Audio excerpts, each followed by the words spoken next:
सा सुरे पूर्वमभिष्टसंश्रया तथा सुरेन्द्रेण दिनेषु सेविता करोतु सा नः शुभहेतु ईश्वरी शुभानि भद्राणि अभिहन्तु चापदः। भगवती राजराजेश्वरी जगज्जननी पराम्बा चौथ माता के चरणार बिंदों का ध्यान करता हुआ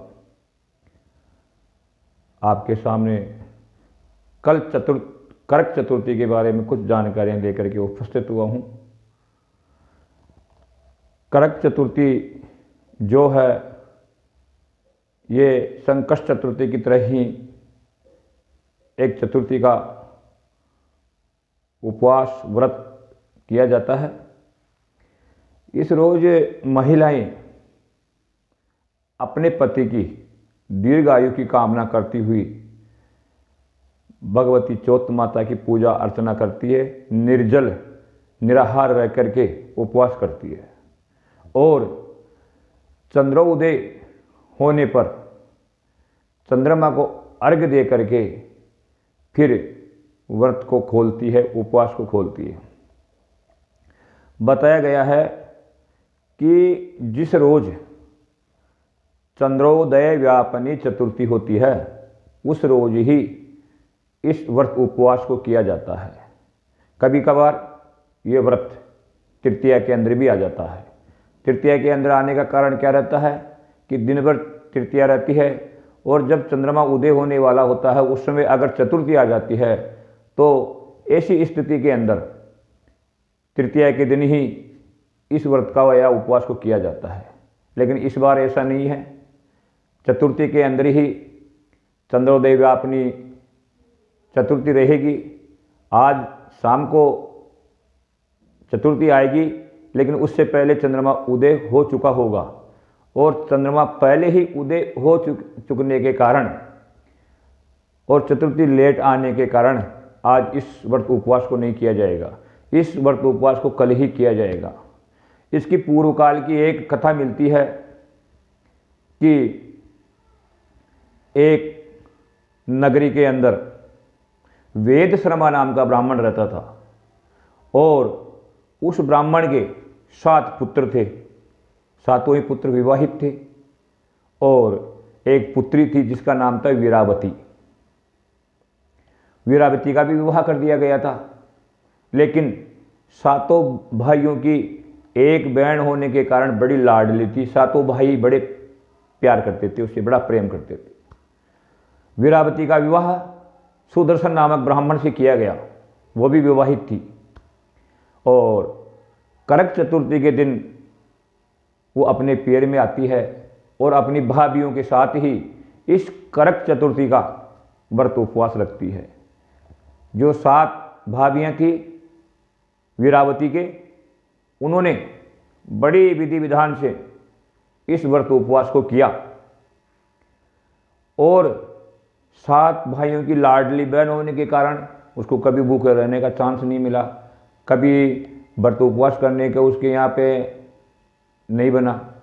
तो वो भाभियों को देख करके अपने पति की दीर्घायु के लिए उसने भी इस व्रत को किया, लेकिन वो भूख से बड़ी व्याकुल रही, बड़ी परेशान रही, निर्जल उपवास रखा उसने। ये मनोदशा उसकी देख करके जो उस वीरावती की 7 भाभियाँ थी वो अपने पतियों से कहती है कि आपकी बहन जो है बड़ी परेशान हो रही है, उसे भूखा नहीं रहा जा सकता और उसने इस बार निर्जल रह करके इस व्रत को किया है। तो 7 भाइयों ने क्या किया, दूर खेत में जा करके अग्नि प्रज्वलित की और कपड़ा लगा करके एक चांदनी से नकली चंद्रमा बनाया उन्होंने और वीरावती की भाभी यह कहती है कि देखो चांद निकल आया है, आप चांद को अर्घ्य दे करके अपना व्रत उपवास खोल सकती हैं। वीरावती इन सब बातों को नहीं पहचान पाई कि मेरे साथ क्या किया जा रहा है और उसने उस नकली चंद्रमा को अर्घ्य प्रदान किया और भोजन ग्रहण कर लिया, व्रत को खोल लिया। ये होते ही उधर उसका जो पति था सुदर्शन नामक ब्राह्मण वो बीमार हो गया और बीमार भी इतना भयंकर हुआ कि वो बेड पे ही रहने लगा। वो अपने पियर चली जाती है, ससुराल चली जाती है और जाकर के अपनी पति की सेवा में तल्लीन हो जाती है और अपने आप को कोसती है कि पता नहीं कौन से मेरे पूर्व जन्म के पाप है जिनके कारण इनकी ये दशा हुई है और मेरे को ये दिन देखने को मिल रहे हैं। समय व्यतीत होता गया।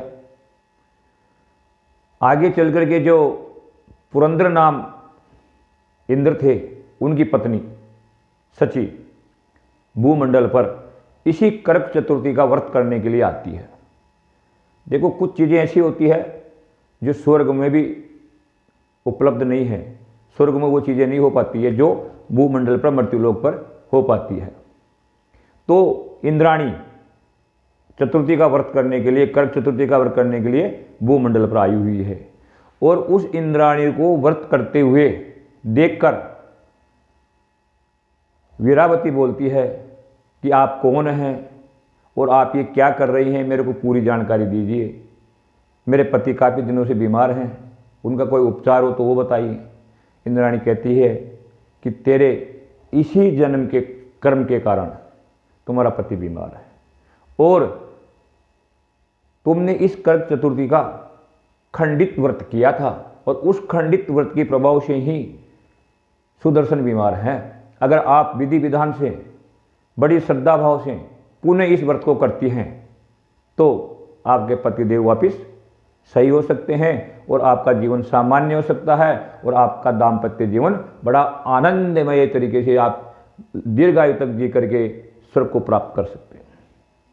इस प्रकार कहने पर वीरावती ने पुनः इस कर्क चतुर्थी का व्रत किया और बड़ी विधि विधान से श्रद्धा के साथ भगवती चौथ माता का पूजन अर्चन करके चंद्रोदय होने पर चंद्रमा को अर्घ प्रदान करके अपनी परिवार की जो बुजुर्ग महिलाएं थी उनका चरण स्पर्श करके आशीर्वाद लेकर के फिर अपना व्रत उपवास खोला और उस व्रत उपवास को करने से, विधि विधान को करने से वो सुदर्शन नामक जो ब्राह्मण था, वो जो बीमार था, वो पुनः स्वस्थ हो जाता है और चिरकाल तक दोनों दाम्पत्य जीवन का सुख भोगते हुए अंत में परम गति को प्राप्त होते हैं। आज यानी कि कल जब आप कर्क चतुर्थी का उपवास रखोगे तो चंद्रोदय 8:28 पर होने जा रहा है कल।